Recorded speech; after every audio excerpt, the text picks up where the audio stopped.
Welcome to installment number 331 of the mitzvahs as enumerated by Maimonides, the Rambam. Today we have two commandments. One is negative commandment 195, which talks about the rebellious son and how he needs to be treated. And as well, we have positive commandment 37, which begins the laws of mourning. And this particular mitzvah is the obligation for a Kohen to render himself impure when a close relative dies. So the rebellious son was a very, very particular type of person. We aren't talking about a son who simply rebels against his parents and does something that they don't approve of, or, it's not something that simple. It's actually very specific. We are told that he needs to eat a certain amount of meat that came from a cow that was partially, not even fully cooked, and it has it together with a certain amount of wine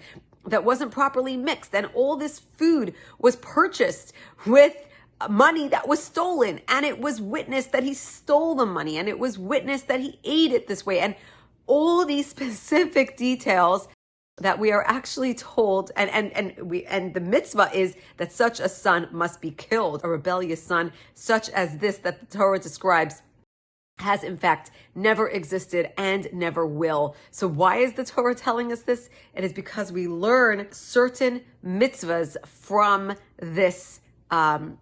this commandment.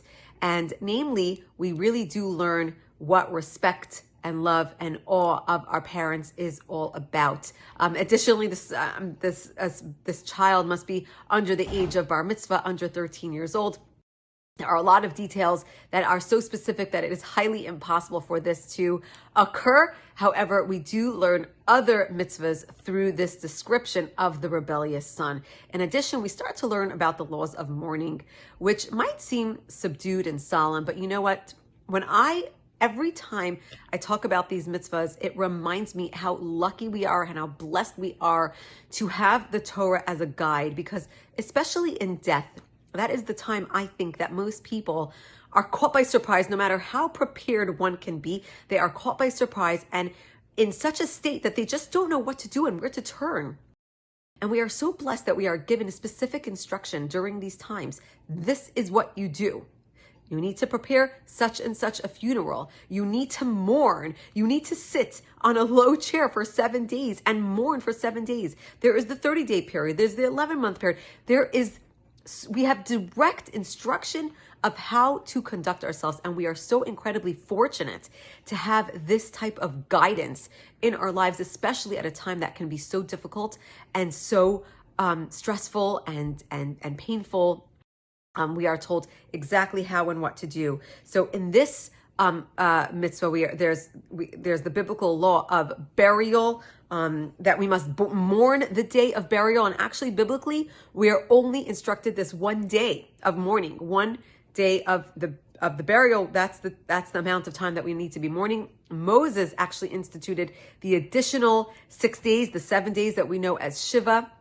He instituted that because it was clear to him that people need this time of mourning. It is actually healthy, and people need to be able to have that release and to actually have that time to just sit in their pain and sit in their mourning. But this mitzvah we are talking about is the requirement to mourn anybody in their immediate orbit, their parents, children, siblings, spouse. Those are the people that we sit Shiva for and we mourn. And a Kohen, although we know is never allowed to render himself impure when it comes to his immediate family, not only can he render himself impure, but he must. Such is the mitzvah of mourning. Have a wonderful day.